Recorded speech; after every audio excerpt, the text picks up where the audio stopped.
on the beat.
That's cool on the beat.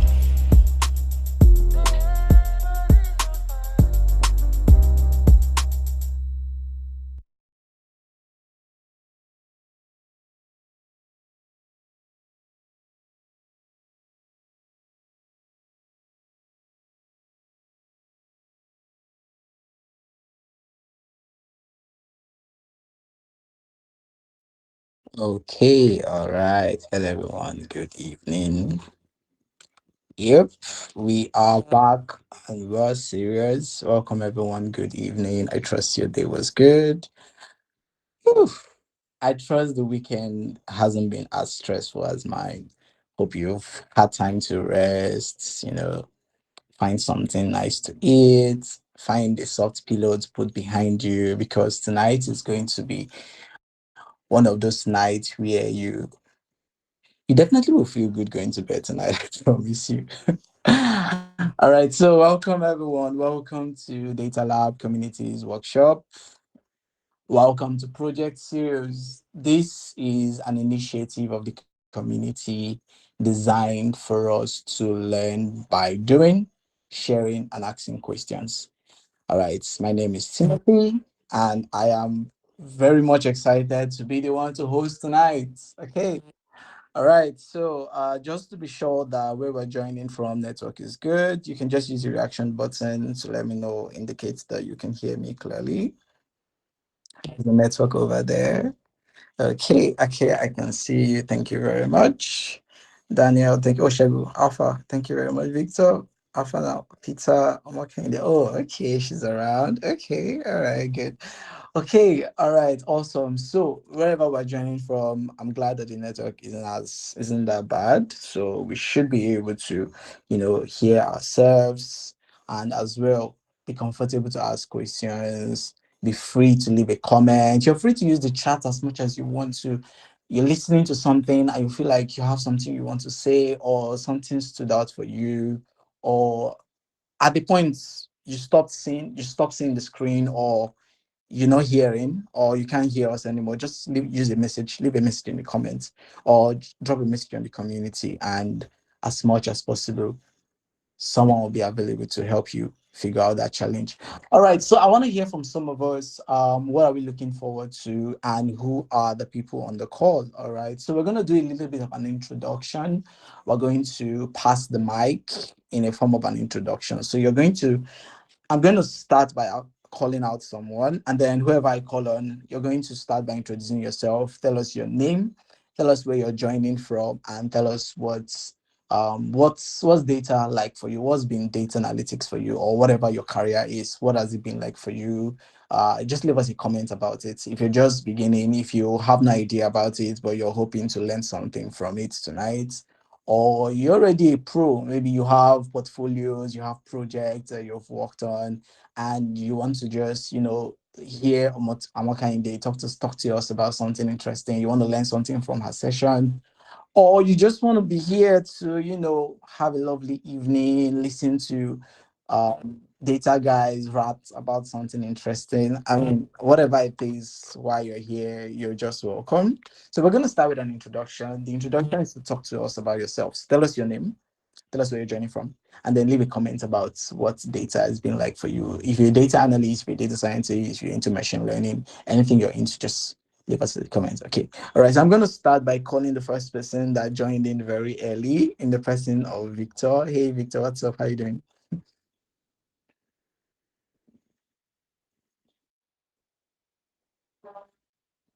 Yeah, I know Victor was not ready before I called you. Yeah, Victor, what's up? How you doing? Can you hear me clearly? All right. So after Victor is going to do an introduction and he's going to call someone else. All right. And that's how we're going to go. Just three persons, and we should get into the heart of tonight's workshop. All right. Victor, what's up? Can you hear me? Good evening, Coach. I can Yeah. hear you clearly. Good evening. How you doing? It's in this. I'm good. I'm doing fine. I'm doing fine. I'm good. All right. So the floor is yours. Tell us your name. Tell us where you're joining from, and talk to us about something. What's data like for you? Just a comment, and then call someone else. All right. I believe you already know my name is Victor Kachi, and I'm joining from Lagos, Ikorodu, basically. Um, for me, data is as important as anything we do.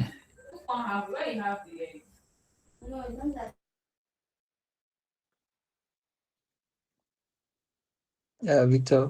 Sorry about that.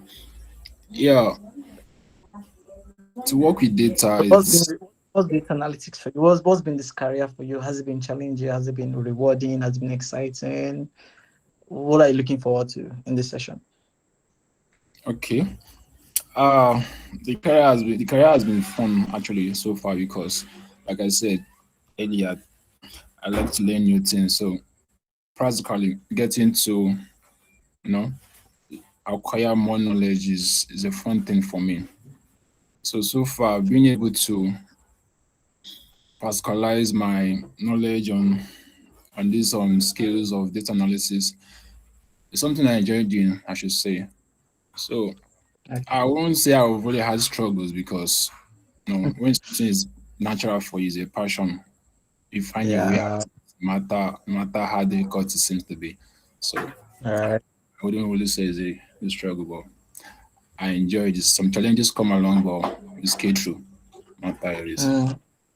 So yeah, fun. It's been fun actually. All right. Thank you. Thank you for sharing that with us. Do you want to call someone else? Someone on the call? Random? Someone random? Someone you you did not have in mind to collaborate. Yeah, yeah. I would like to call someone. Uh, Okay. Dr. Esther, if you don't mind. Dr. Esther Akeyabasi. If you don't mind, the floor is yours, ma'am. all right, thank you, Victor. Yeah. Okay. What's up? Good evening. Good evening. Yeah. How you Okay, doing? I'm very well, thank you. And good evening, everyone. My name is Akibasi Esther Ekor, a pharmacist joining from Rivers State, Madonna University. And what has data been for me? It has been interesting navigating the path of data analysis.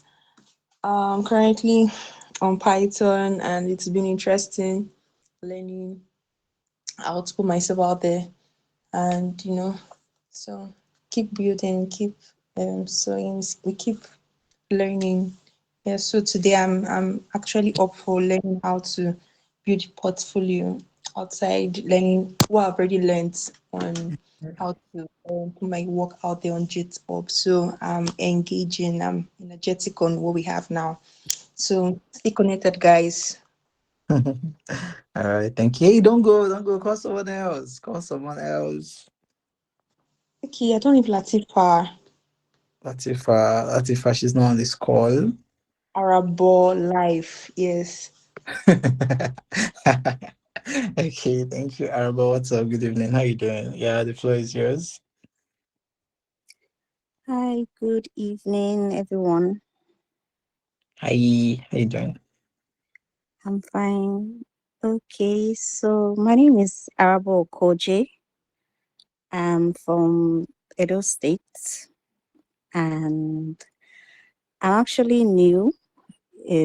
I'm just trying to, learn data analytics. I'm not very good at it. Yeah. I am a member of the Python study group. Yo. So I'm learning Python to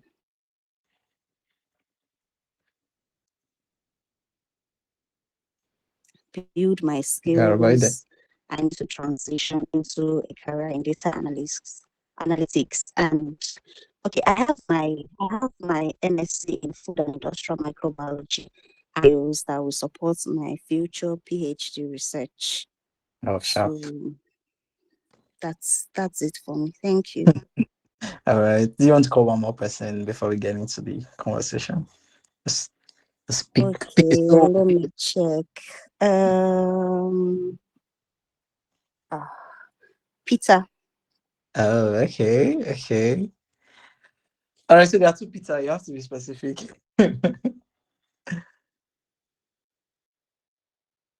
All right. Any Peter can go. The floor is yours, guys.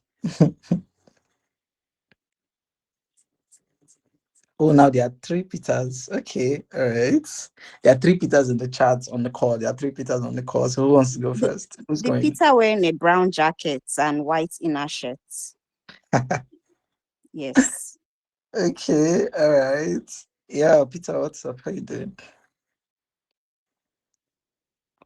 I think that's your last name is Oya no Bofe. Yeah, I hope I did not murder your name.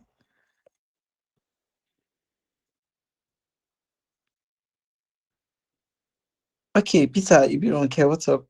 You could just go next, please.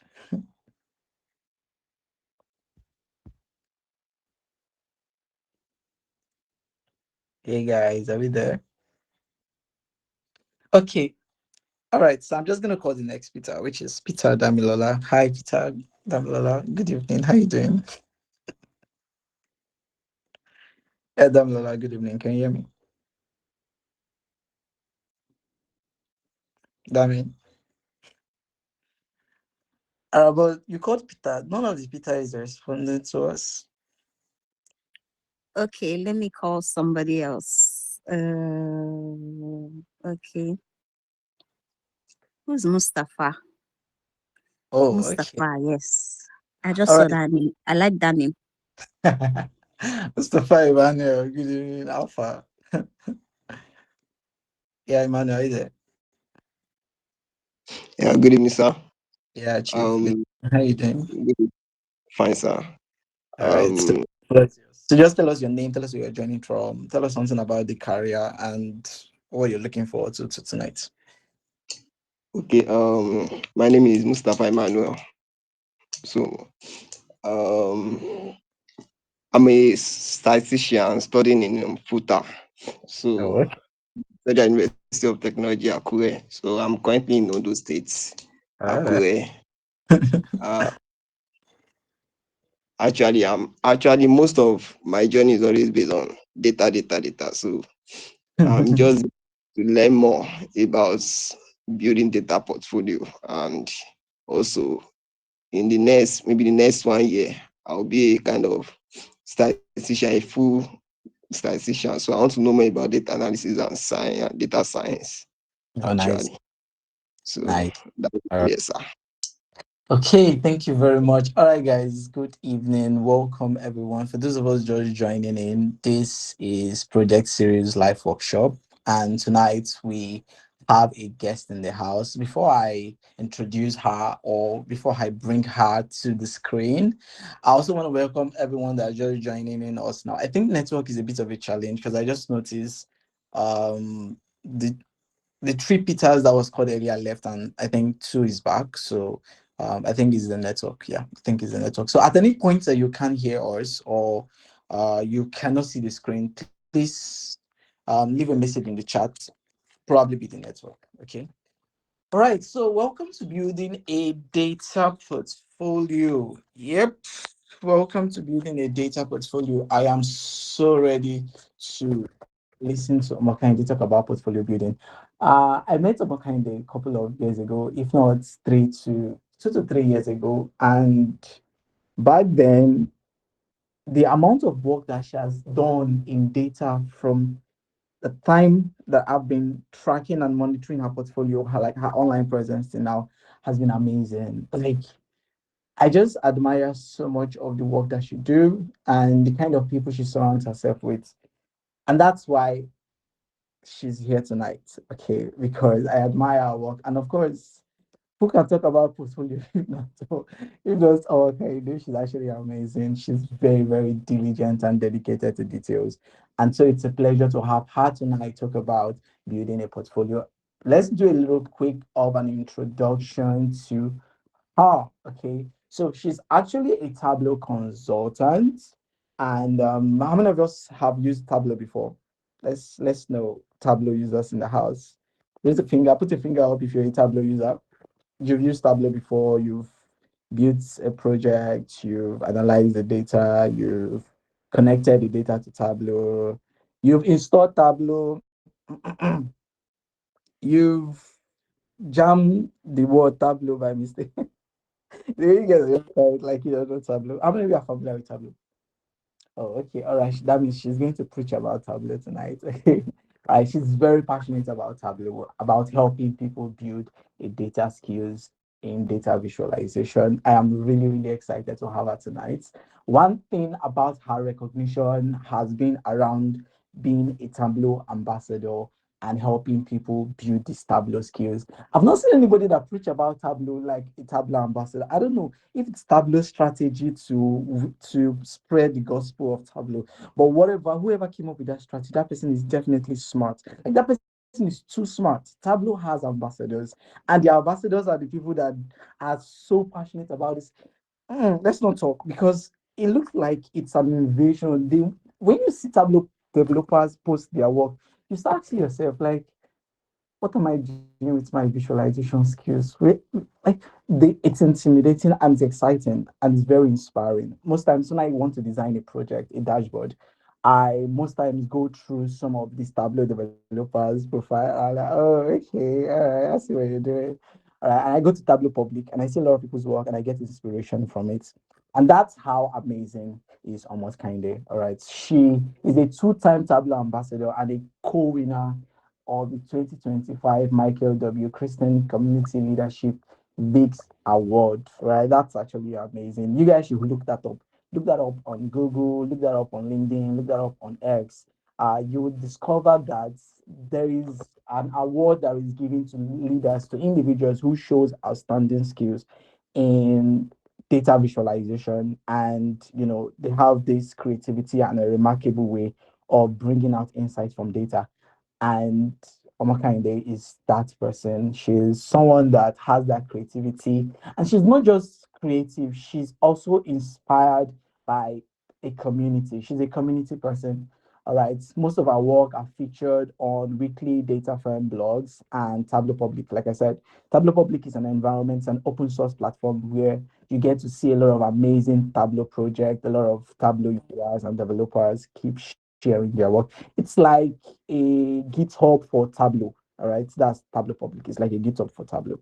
All right. And tonight we are going to be receiving her in her full regalia.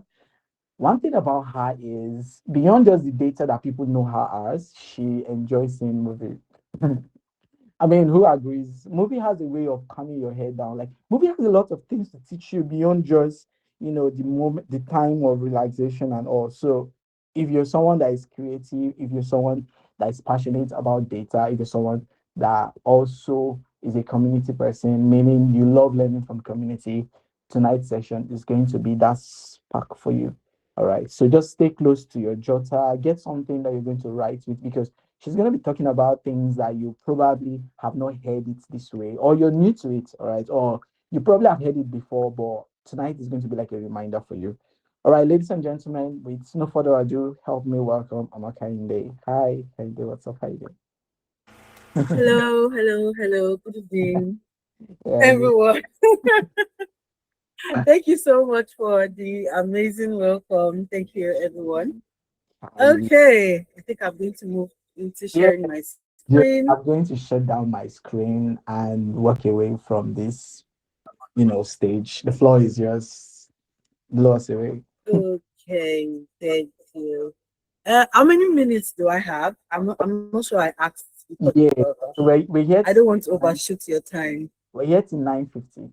All right. So 9:50. yeah. Okay.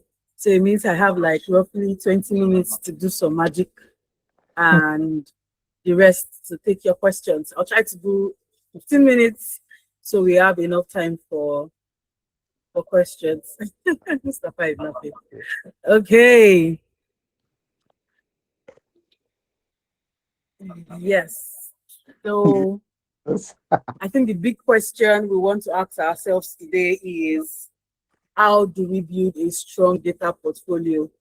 How do we turn our projects into proof that we can actually answer business questions and help stakeholders make data-driven decisions? You know how it's like a cliche, uh, data analysts help stakeholders and businesses make data-driven decisions. But then how do you show, how does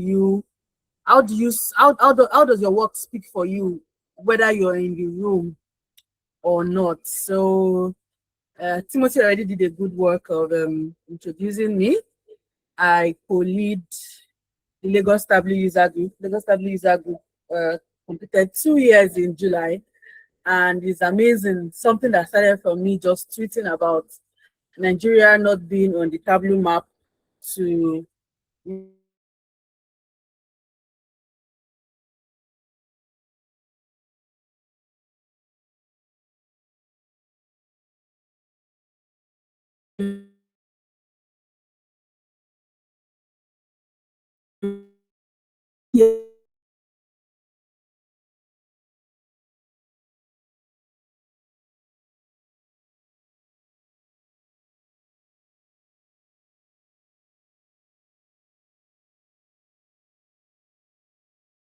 I'm very community driven. I like to help people come to really see their worth. And one of the reasons I like to do that is I see it as me paying it forward. Someone helped me see my worth. So I'm here helping people see theirs. Okay. So what are we covering today? We're going to look at those things that people would normally do when they want to build their portfolios, right? But they don't actually work. Then we're going to look at what actually makes a portfolio work. Then I'm going to walk you through two of my own case studies and show you why I think they are very amazing. Then we're going to look at how to turn a good project into something convincing. And I'm going to leave you with something that you need to do in the coming week and every time you want to build a visualization or every time you want to work on a project, whether you're working on SQL, on an Excel project or a Power BI project a or a Python project, right? Whether you're working on any of those, I'm going to leave you with a challenge this week, and I believe that that would change your mindset towards how you look at certain things. Okay, so the first part is why most portfolio fails. Before they even start, why? Why do they fail? So I think one of the common reasons why portfolios fail before people even start building it is because people want to show tools. They want to show that I know how to use Power BI, I know how to use Tableau. I'm a two-time Tableau ambassador, so I probably might say so much of Tableau, but I would also want to say that there are so many BI tools aside from Tableau. We have Power BI, we have Looker, we have Google Analytics, we have Data Studio. Recently, we have Sigma come into the stage, and Sigma is like trying to take market away from Power BI and Tableau, trying to just merge all their capabilities into one and look at what they fail at and also incorporate it into it. So I would always say that learning your tools are important, but understanding how these things work is more important, because when you know Power BI, you can move that knowledge into Tableau and vice versa. You can move that knowledge into Looker, you can move that knowledge into Sigma. You can even move that knowledge into Python, because one thing I have realized is the same way you think about how to write your DAX function or how to write your calculated fields is the same way you think about writing your SQL syntaxes, the same way you think about writing your Python syntaxes. So these skills are transferable. But one of the things that makes most portfolios fail is that people want to clone tutorials. So you're like, oh, I want to build my portfolio. I want to build my portfolio. You go on YouTube, you look at what someone has done, and you build the exact same thing. Nothing is new. You don't add anything. You don't put yourself into it. And don't get me wrong, it's different when you are doing this in the beginning. Maybe you do it for your first two projects. Maybe you want to do an end-to-end SQL project or an end-to-end Python project or an end-to-end data visualization project. You watch two YouTube videos or you walk through two projects. It's good. What I believe that will do for you is to bring you into seeing how those people thought about it. And when you're able to see how they think, you can then start your own thought process. It's how people would say that we came into the world as a blank slate. But you would realize that most of what we do is a function of how we were raised.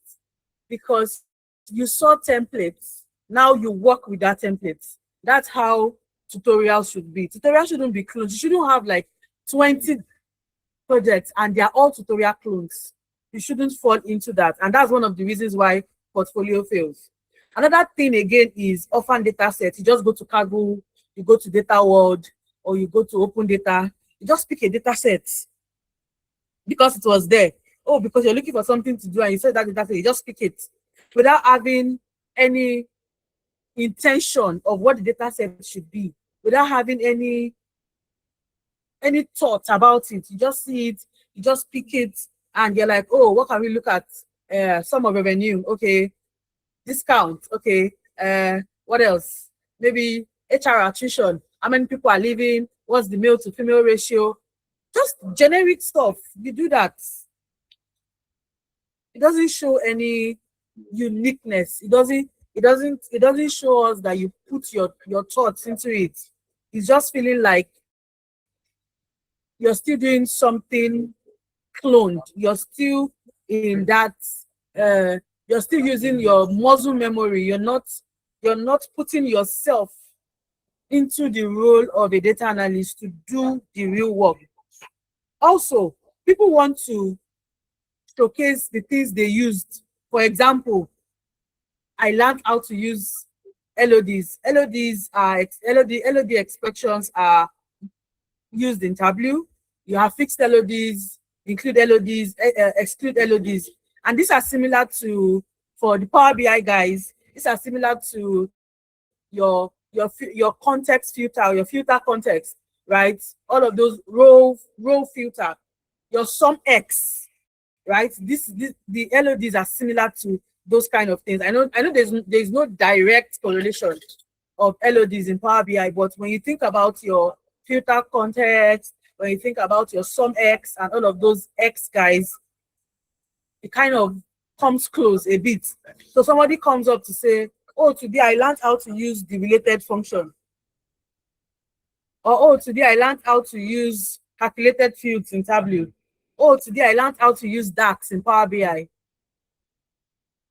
What does it do to us? What does learning how to use that help us to do? How does that help us to make decisions?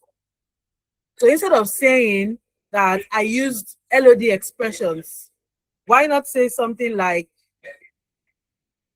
I was able to get the total sum of sales for a particular region, or I was able to get the total sales for regions within this country.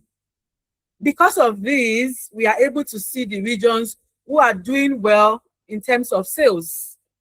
So now we're not just looking at the region in terms of the cities, we are looking at the region as a whole. So it means that your fixed LOD, your LOD is giving us a overall view of how the region is doing. And because of that, we can now say that the North region is doing well when compared to the West region. So we want to look at what is making the North region do well and try to see if it can be implemented in the South region. Or we want to see why the South region is not doing well, so we can try to bring in new implementations so that they can also come up to speed. Now, you have helped us to see how the LOD you learned can help us make a decision. Not just saying, I learned how to use DAX. So what? Everybody can use DAX. How is your DAX helping us to make decisions? Then you build your dashboards and there's no form of documentation, like there's no context, even down to your SQL projects on GitHub, down to your Python projects on GitHub. Like everything is just codes, no comments, nothing. So somebody comes who maybe you do something, you go, someone else comes to look at it, and they can't even understand your thought process. Why are you using subquery when you could easily use a case statement? Why are you using this function when you could easily use that? Why do we have revenue?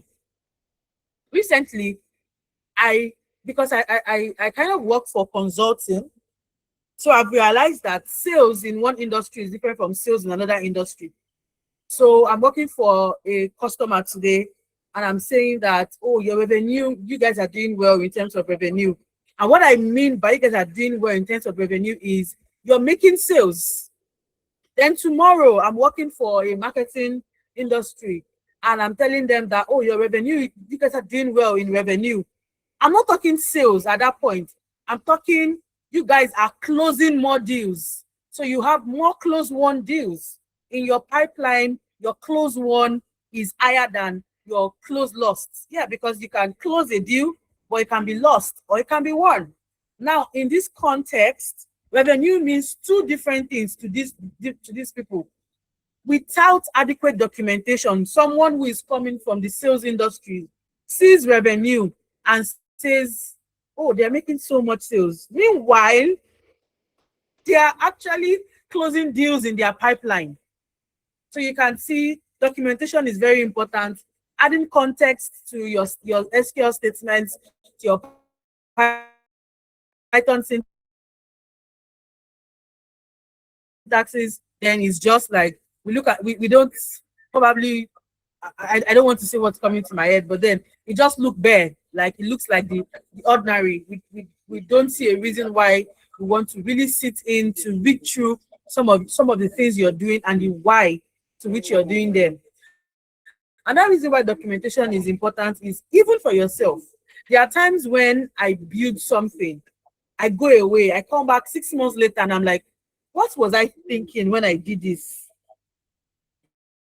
It will take a lot to sit with it and realize that, oh, okay, this is what I thought, this is what I thought.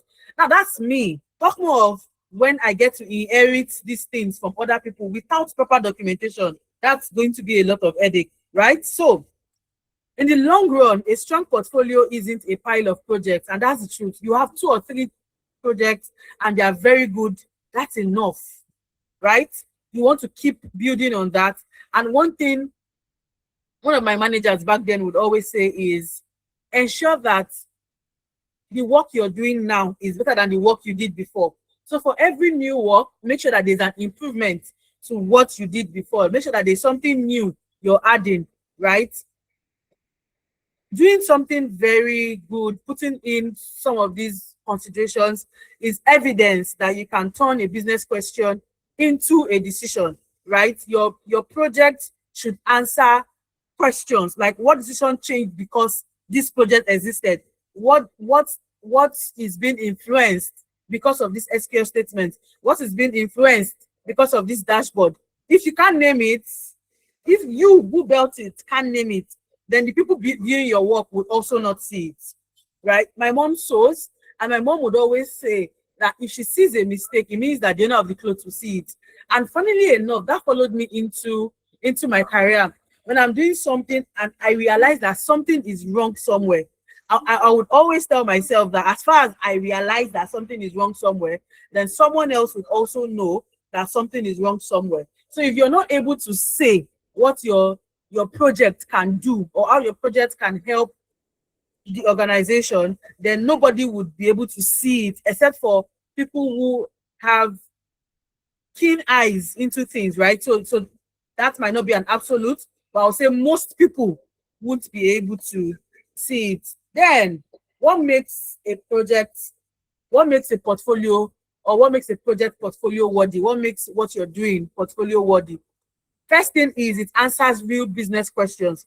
You don't come and tell us that, oh no, I explored this data, I used this function, or I did that. Instead, you're telling us that this is what needs attention. This is what happened.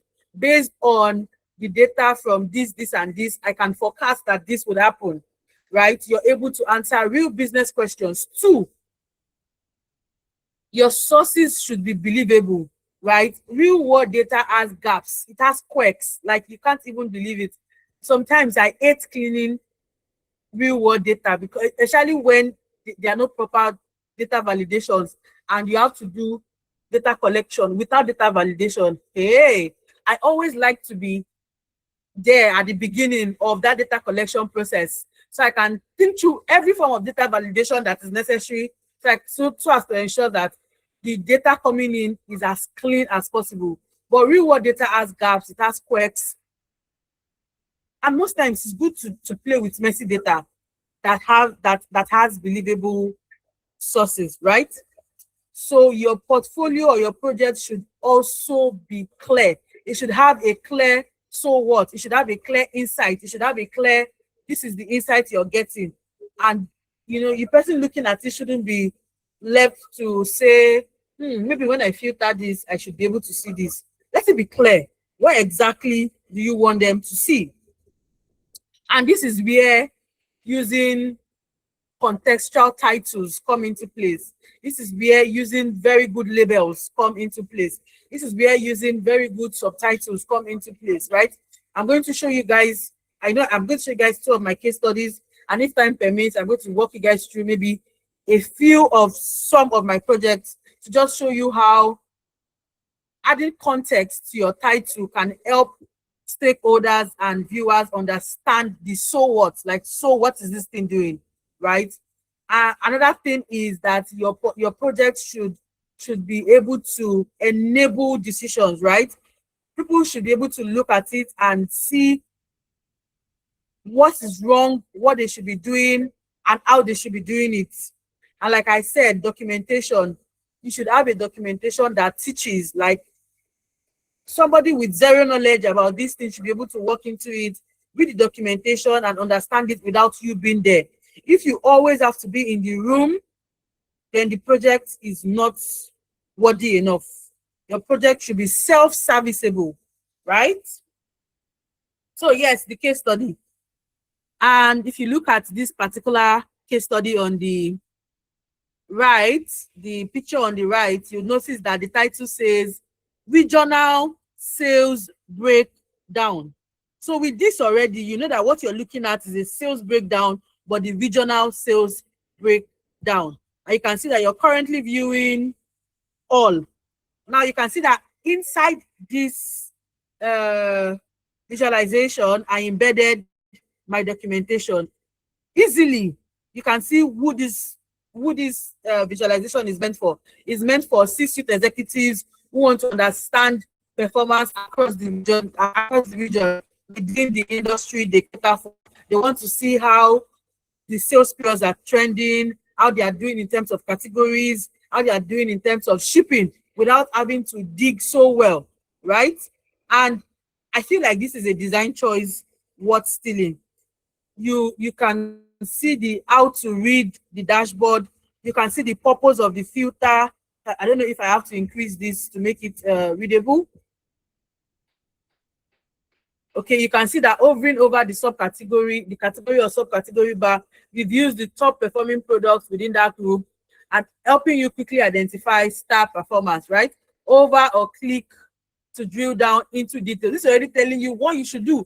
So whether I am there in the room with you or not, you can read this documentation and understand how to navigate through the charts. You can also see the business questions that I am trying to help you answer. I'm trying to help you see how we are performing across the different sales period, so you can track growth in revenue, profit, and quantity. You can also compare that to the previous year.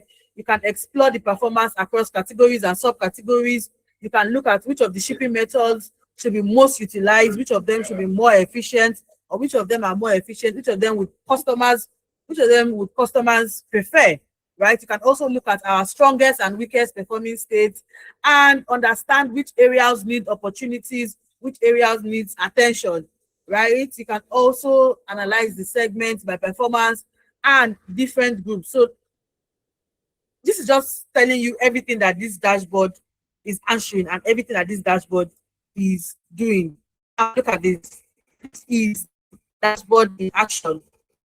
First, I see how people do visualizations and they just do big numbers without context, right? So for example, if you had seen 4,448, what would you think?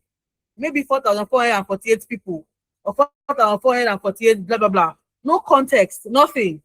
This is the right way to do your KPIs. Your KPIs should be comparable to something.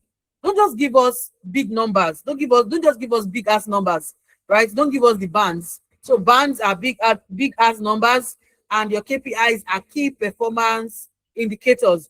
When you're giving us your big performance indicators, ensure that your key performance indicators, ensure that you're comparing it with something. Ensure that you're showing whether month over month change, week over week change, year to date, month to date, quarter to date. Ensure that you're showing us a comparison. So this, for example, now is showing us the year to date, and you can see that compared to the previous year, they are doing well. Total sales went up by 40% when compared to the previous year. You can also see the map plus the category breakdown. And yeah, maybe if time permits, I can show you how this dashboard works in real life. The filters are also visible. I've also seen dashboards where the filter for something is far away. Now, these filters are at the top and they are visible because they control everything on the dashboard, right? Then in my documentation, you could also see who created it and the data source. That's very important. You want to know where your data is coming from. What kind of data is feeding what we are seeing? Is it the right kind of data? Another thing again is I think there was a time that this argument was just everywhere online, where people would say that, oh, your dashboard doesn't need to be fine, just ensure that you get your analysis right. If you can have both words, why can't you? Why can't you eat your cake and have it if you can? Ensure your analysis is good and ensure that is also your visualization is also attractive. Don't judge a book by its cover, but we judge books by their cover. Everybody here judges a book by its cover. If you're giving a food and the food is not good to your eyes, your mouth would not want to take it in.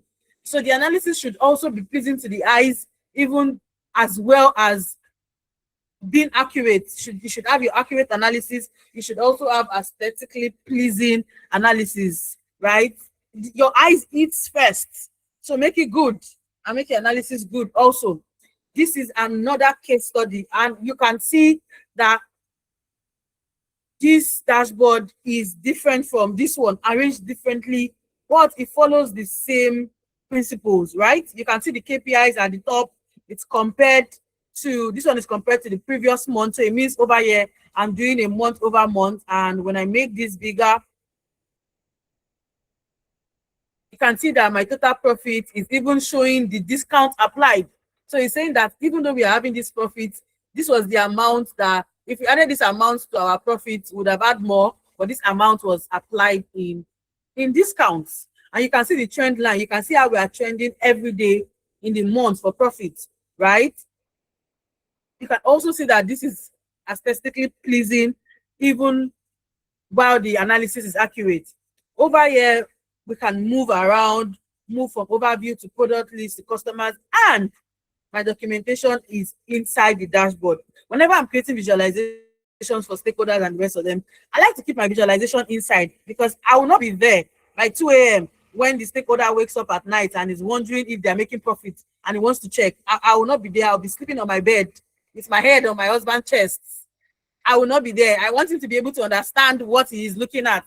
So the documentation is there for him or her to look at. And yes, again, this design is what's stealing. This thought process is what's stealing. This is for a different audience, this is a different shape, but you can look at it at a glance and understand what is going on. Even over here, you can look at this. This is locations by profit, and you can see the locations doing well. For this, you can see the orders completed, you can see those returned, you can see those cancelled.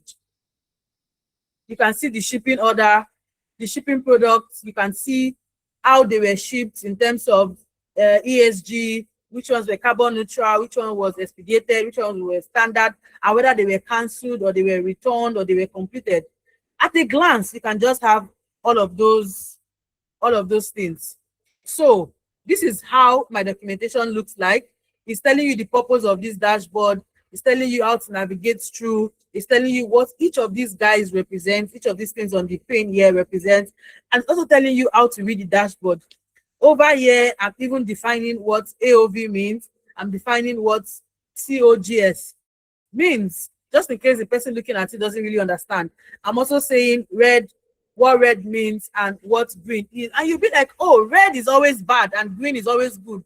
On the contrary, there are times when something is going down, it's good that it is declining. There are times when decline is good, and there are times when increase is bad. I have a visualization like that, and if time permits, I would show us. So let's look at the patterns behind these case studies. What makes them good?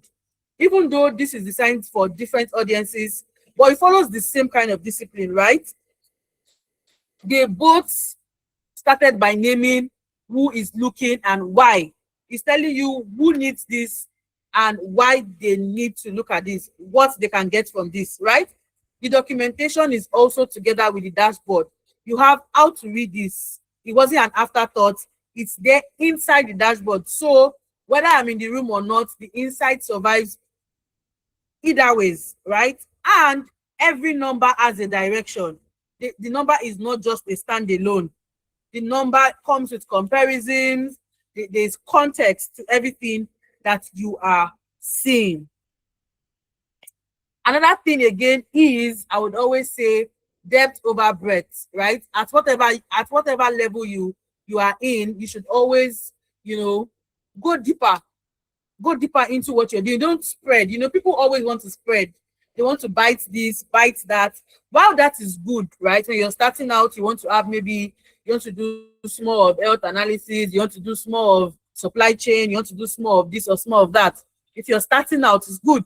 But when you've been able to understand the essence of visualization, it's good that you try to go deeper. I would always say that, for example, you are a pharmacist. Why don't you just focus on health data? You have more advantage because you know the kind of data that is being produced in the health sector. You know the gaps, you understand the gaps, especially if you've had the advantage of working in the health sector. You're best positioned to be able to provide solutions, unlike someone like me who is coming from chemical engineering background wanting to do health. It's not like I would not succeed at it, but I would have to take time to understand the domain knowledge first before I'm able to build projects on it. So choose one domain, go deep in it. Even if you don't want to do one, maybe pick an handful, right? A few of them, 1, 2, or 3, and decide to go deep, understand it, and start building projects around it. One very good project beats 5 shallow ones. And sincerely, when you go deep into something, it shows. It shows that it's not fake. It shows that this person is whatever this person says he or she is. And even if you're experienced, that's even when it becomes very good. So you're already a data analyst, you've tried different industries, you already know what works for you. You already know that this is what I just want to do. This is what I just love. And this is where specialization then becomes your tool. This is when you then need to niche down into the market and be known for it. Because I'm saying healthcare. Healthcare is also wide. You cannot decide that, okay, in healthcare, I want to do this kind of healthcare, or I'm interested in this kind of analysis. Because you already have the experience, specialization then becomes a thing for you, right? And because you are experienced, you should now be able to broaden your tools, right? You should be able to show your range. You should be able to use different tools to answer business questions, right? Inside one thing that you're doing. For example, now you can say that healthcare, in that healthcare, you can use this to do it, you can use that to do it. You across the board, you are now specialized in that particular niche. So yes, depth over breadth. Don't just be eating different things at the same time. It's always funny when people come to me to say, oh, I want to learn cybersecurity first, then I'll learn data analysis. I'm like, okay, I want to do data engineering first, then I'll do data science. Okay. These things need you to stay. You need to stay. You need to be disciplined. You need to understand it before you can be known for it. And when you're known for it, that's when the work starts, because you then have to remain relevant. You then have to start expanding your experience while even going deeper into the necessary things, right? Make things easy to verify. Yes. And I think most beginners fall into these pits. They want to screenshot and tell us, oh, they did something. They just screenshot it and put it on LinkedIn for us. We'll like it. We'll go. But you then want to apply for a job. HR will be going through your LinkedIn and be looking at all your posts, all your reposts. This is where you need to have your portfolio, your Tableau Public, your GitHub. Like now, AI has even made it so easy for us. You can even just build a portfolio website with AI, host all your stuff there. Even if you want to put a picture, make it downloadable, make the real, like for Power BI users that don't have workspace access or emails, make it downloadable. Let them be able to download it and look at it, right? Or even if it's a little video walkthrough or something, let people be able to actually see and interact with what you have done, not just look at pictures. And you should also, like I've said, something related to documentation, or when you post on LinkedIn, write something about, don't just tell us that you use this tool or you use that visualization, whatever, or you use that formula. Tell us what you did. Tell us the questions you were able to answer. Tell us the kind of decisions you think that should be able to solve, and ensure that for every viz you produce, for every project you do, the new one is always better than the last one. Now, don't put yourself under pressure, because I've also been there where I created a viz and I felt like, oh my God, this was so good. And I went like radio silent for like 6 months, because every time I want to do something, I feel like, oh, this is not better than what I did the last time. Don't put yourself under that kind of pressure. When I say you should be better, it means that the last time, if you used X and X and X and X, some things and things and things, when you're doing this one, try to add one new thing to the X and X and X and X that you used the last time. Also, be current, keep it current, be up to date. Don't make your profile, don't be outdated. Like, make sure that you're growing. You know, right now, every day you come online, you're seeing a lot of things. Don't get overwhelmed. Cut through the noise, pick your stuff, do it, follow the updates, ensure that you're current with it, and move alongside that. And really, if you visit my Tablet public profile, you're going to see more case studies like what I have shown you. And yes, I said I was going to leave a challenge for you today. Before you touch any chat this week, before you touch any project, before you touch any SQL, before you touch any Python, any Tableau or Power BI, write down your business question. What is this project solving? Who should use this project to make decisions? And when you do that, you can then pick a data set in that line, write your questions, write the decisions that these things will change. Then open your BI tool, open any BI tool of your choice. I'm always most times I even like to draw my stuffs out like this. For example, over here, I'm like, okay, so this I'm going to have 3 KPIs. This is what my KPIs will be doing. I'm going to have this top 10 year, that top 10 year, then I'm going to have top countries. I do this a lot of times. Like, see, I arrange this. I can even show you the exact visualization that this turned out to be. And look at this. I just keep arranging it. Look at this.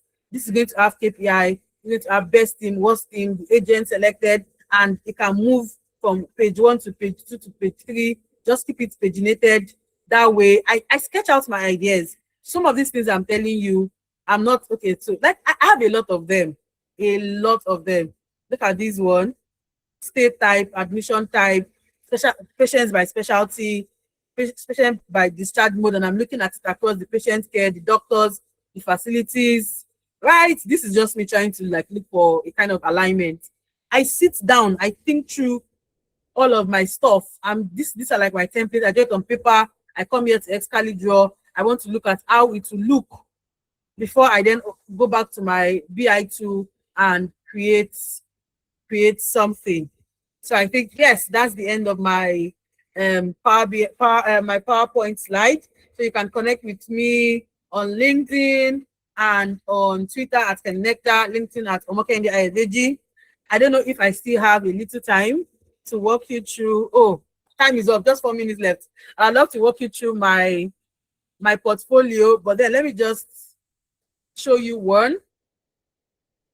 Okay, so I'm just going to open as much as I can. You guys can just come here by yourself. This is the link. Maybe I can place it in the chat. You can just enjoy, consume as much as you can.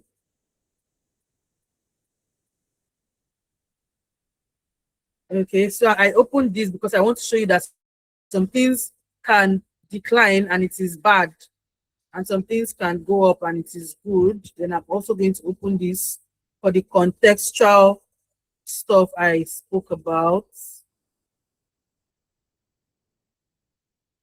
Just a few of them.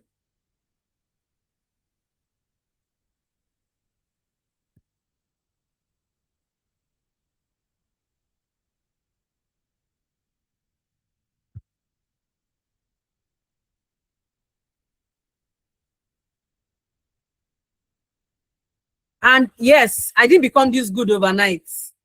I kept my initial dashboards here for everybody to see. This is my first dashboard. Then I did this, and I did this, and I did this. You can see how they are looking. Then I started becoming better and better and better and better. And you start seeing things like this. I kept reiterating. I kept going over different principles until I got here. So no, nobody woke up and became it, right? Everybody had their processes. So go through it judiciously, sit with it, learn with it. Okay, so I think that should be on supply help decks. Why that is opening. Okay, so now look at this. Total tickets went up and it is bad. Total tickets went up and I'm like, this is bad because it's red. So you can see resolution rate went up and it is good. So in the help desk industry, when customer service, customer care, all of those things, when they are receiving more tickets, it is bad. But now, when you look at this and you're saying it is red, why is it going up and it's red? This is now showing you that red means worse and green means bad. But then red is going up and it's bad that is going up. Open ticket is going up, it is bad. High severity tickets are going up and they are bad. But look at this over here. Tickets awaiting feedback is coming down and it is good. And this is where context comes into place. Because of this, anybody that looks at this now understands why, right? And over here, this is this particular visualization. When you look at it, you're seeing, oh, plenty colors and all of those things. But this is telling you that this is looking at transitions of power, how African leadership exited in terms of post-independence, right? And this is also saying this is the number of countries, these are their exit reasons. So the colors are showing you their exit reasons. And you can even click to highlight. You can see how this is giving you titles. It's telling you what this is doing, and it's giving you actions to take. So when you highlight it, you have that. Over here, you see over for more. If I'm not in the room, you can do this because it is already guiding you through what is necessary. Now, this is a growth simulator, and this is an annotation telling you what this my forecast is doing. You can see that red is actual sales, green is projected sales. Now, this one is CO2 emissions per capita, and this is showing you the different regions. You can see click to highlight. So when I highlight on Nigeria, you can see that Nigeria is here. When I highlight on Africa, that's Africa. When I highlight on the world, that's the world. And you can see that over time, it is growing across board. CO2 emissions are growing across board. Then for this one, this is the evolution, the global evolution of literacy. The titles are contextual. You can just look at this and don't understand what it is, but the titles are contextual. And you can see that orange is illiterate and the lighter one is the literate. Over for more. So when I'm not there, you know that when you over, you can see the values. And this is period poverty. This is showing you that 44% of Nigerians are facing extreme poverty and cannot afford the average cost of a pack of pad. I don't need to be in the room before you understand what these colored red guys mean. And if you don't know what period poverty is, I kept the definition here for you. Also, the source is here. So it means that this, I didn't just pull this data from somewhere. It has a source. And the last but not the least was when I talked about KPIs. Your key performance dashboard should look like this. You should have your big numbers. You should have a comparison. So this is showing you what the previous month is and whether it is good or bad. Now this is showing you spark lines, how it is now behaving across every month. Now this is showing, this is good to your eyes, and this is also informative. Thank you so much for having me. Thank you, everyone. Thank you, Timothy. Thank you, thank you, thank you, thank you. So if you have any questions for me, yes, Latifa has a question for me. Yeah. Good evening very much. Good evening, ma. Good evening. Good evening. Yeah, thank you very much. It has been quite informative. So I have like quite a lot of questions, but I'm going to ask like the three most pressing ones. So the first one is, you said before we pick a data, we have to first know who is going to consume the data and what are the information we want it to communicate. So my question is, do you first think that, or like it is when you see a data, you say, okay, this is the data, this is what it contains, and this is what I feel they need to know, and this is what we communicate to whatever it is that you need them to know to make their decisions. That's the first question. My second question is, let me answer the first question. Okay. Let me answer the first question so I don't forget. Yes. Okay. So okay. the arrangement of your first question is dependent on the scenario. When you're working for clients, or when it's when you're giving the data in company, in your place of work, you have to get the data first, look at it, then understand what is needed. And this is where questioning comes into place. They give you the data, you're like, what are your pain points? What would you want? What do you think this data can help you achieve, right? What are the things that are currently going on? What are the data being captured? What do you think this data being captured can solve?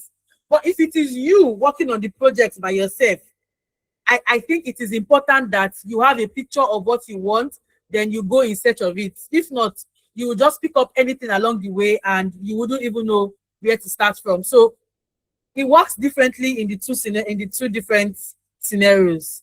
I believe I've answered that. Then you can ask me the second question Okay. now. Just for clarity, the first one is when they give you, when you are working with an organization and they give you a problem, you need to know what their pain point is and how you can help them Yes. solve the problem. If it is the other way Yes. around, you have to know what you want before you go for it.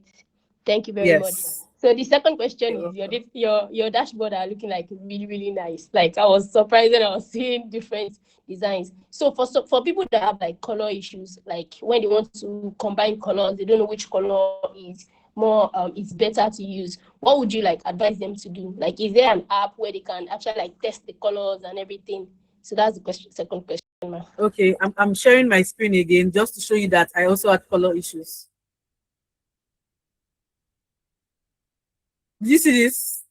Are you seeing the color riots? Are you seeing this? Yes, yes, ma'am. Are you seeing Okay. this? Are you seeing this Yes, color? yes, I I had can. color Yeah. issues.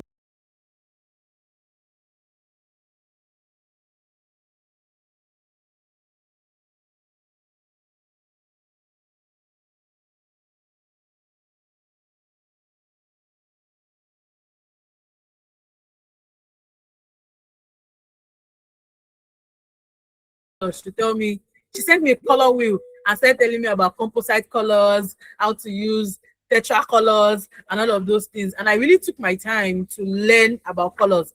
I can't say I know so much about colors. I'm going to show you my app. Pinterest is my app. Any day, anytime. If I show you I think at a point I got addicted to Pinterest. I had to just tell myself that you need to calm down, right? So I go to Pinterest. I know there might be other things available that can also do this, but Pinterest is where I go to.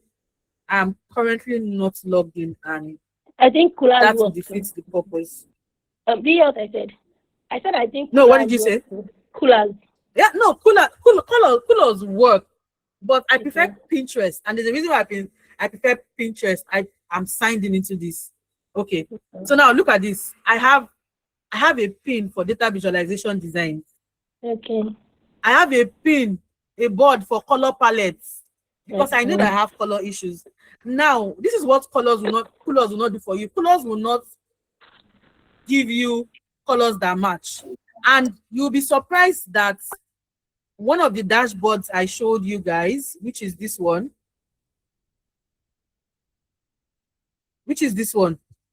I did not come up with the color myself because I know I had color issues. I had to go looking for, I knew I wanted to do something that was eco-friendly, and eco-friendly stuffs should be green. Yeah, so I had to go looking for something that has green in it. And I'm going to show you that. Okay, so look at this. I saw this on Pinterest. I wouldn't lie to you. I saw this on Pinterest, and this was my color palette. So if you have color issues, help yourself. Go to Pinterest. You see lots of colors that that can match. And that thing again is ideas. I get my ideas from Pinterest. I got this from Pinterest. So that dashboard, you can see this particular thing here. I also have it here. Even though I then brought my own self into it, but this was my idea. This was where I got the inspiration from, right? This was where I got the inspiration from. And this one too. This particular guy, traffic by location, was what inspired me to use location here at this point.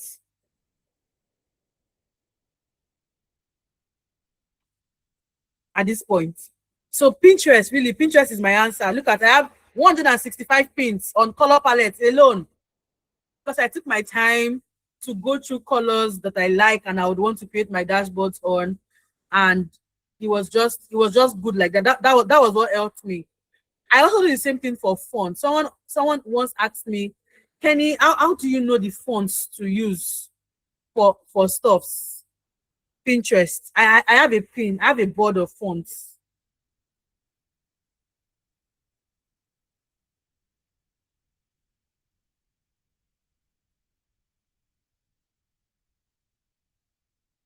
Okay.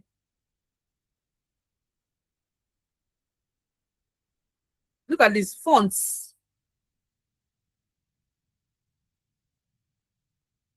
So when you see me combine fonts, I actually come to Pinterest, I look at font combination, and I decide to use it. So over here now, this is Poppins and Merriweather. Sometimes you don't have the font, so I learned how to download fonts. Because W goes well with Google Fonts, I just come to Google and say that I want to download, for example, Poppins. See, I come here and I download it for free. I install it and I have it sitting pretty on my laptop, and I can use it anywhere. This is how I do my stuff. And then over time, I realized that over time, I started to know colors that match. I started to know fonts that match. So these days, when I even just create, I create from the ones I've used over time, the ones I have tried and liked. So yes, that's how I come about my colors and my fonts and my ideas. I also use Pinterest for my ideas. You notice, I think at first I showed you my data visualization board.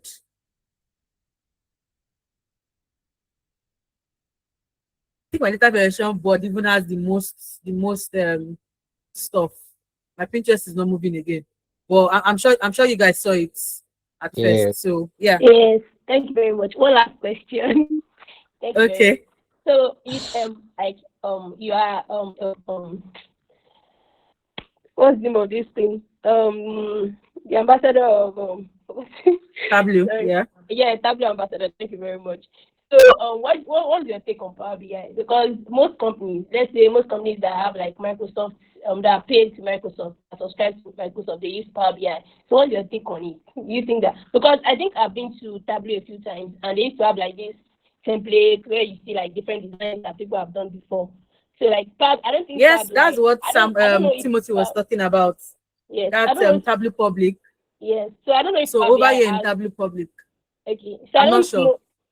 Oh, so I don't know if Power BI has But like that. my honest review. Timothy's laughing. Okay, this feels like you're asking a Tableau ambassador to talk about other BI tools, but then yes, I'll give my honest review. I'm telling you, I won't be biased. Yes, I'll give my honest review. review. So I've come to realize that no tool is better than the other. It depends on the business context.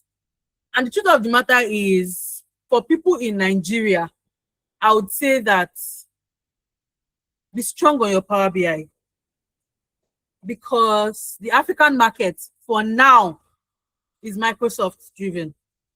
Yes, Tableau is gradually coming into the market. I won't even lie to you. Tableau is gradually coming into the market, but Power BI is ingrained into the African culture, into the Nigerian culture, right? But if you're looking at doing something outside of Nigeria, doing something maybe in the US, in the UK, then Tableau is your best bet. And sincerely, I feel like there are a lot of things that Tableau can do that Power BI won't even smell. No, not because I'm a Tableau ambassador, no. Power BI is very good for executive visualizations, like business stuff. When you want to do business related stuff, Power BI is very good. It's very easy. I use Power BI. I know how to use Power BI. I teach Power BI. So I'm not even trying to castigate Power BI or stuff. Yeah, so Power BI Power BI is good for executive stuff. See, but when it comes to mad things, like when you want to go bizarre on your creativity, man, there's no limitation to what you can do in Tableau, and I'm not even joking. With that, Tableau can also give you your executive stuff, right? But Power BI is taking the shine because of the Microsoft ecosystem. You have your data, you have your fabrics now, you have your lakehouse, you have all of those things ingrained. Flash news. Tableau is partnering with Microsoft to have some of those things integrated. So, from me to you, if you can, learn both. Just have a knowledge on it. Yeah. All right. Hey guys, that's enough. That's enough.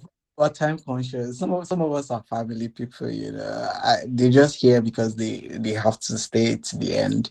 Thank you so much, Omokande. Thank you so much for being very practical. I mean, that's one thing I love about tonight. And that's one thing I love about Omokande. She's very practical. All right, it's not talk, it's by doing. So come on, guys, use whatever reactions to show how much interesting the session was for you. You can leave a comment you can leave some comments. Tell us what it was like for you, what stood out for you, what was interesting, what did you learn, what are you taking home, what are you gonna do with this information? All right. After this, what are you gonna do? I want to see the comments. Who wants to tell us something that you're gonna do after this? What are you gonna do after this session? What's your plan for next week? I mean, it's weekend, so what are you even planning to do this weekend? Are you gonna go into research? Are you gonna start digging out some people's work to see, some of the inspirations your mind can capture? All right. So I just want to hear from us. Go for W. I can't say you, but I will. Okay. All right. I'm reading the comments. Anybody saying something that they want to do this week? I want to see more people say things about what they're planning to do. I think I came for a while. All right. So honestly speaking, building a portfolio is exciting, and the kind of project you do brings out the beauty of your portfolio. All right, there are quite a number of questions from other people that feel the form, but I'm sorry, we're gonna have to have another episode of this workshop. We're gonna have another episode because of time, and I'm hoping that in the next episode we are going to look at more of a setup. All right. Omakande really showed us her work and a high expression, and I feel like this is something that we need to start this series on portfolio. So I think we should have a series on portfolio. Who agrees with me? We should have a series of portfolio. Omokainde is a BI person. She's a business intelligence person. So she has just thrilled us with portfolio that are BI inclined. Let's look at another portfolio from a programming aspect. Who's looking forward? Who wants to see a portfolio from a more technical aspect that is not design related? I think there's a lot of things we can do with this series, and Omokainde just opened my eyes to a lot of things that can unfold if we as a community decide to dig deeper into portfolio and review how professionals think when it comes to building portfolio. This is amazing. Thank you so much, Omakandi. Thank you so much for your time. I'm sorry that we're going past 10 o'clock, guys. Thank you for having All me. right. I'm So sorry I pushed us past too. exactly right. I'm going to drop her LinkedIn connection on the community so that you guys can connect with her. She's very open. She's very interactive. Of course, from tonight, you can already tell the kind of person she is.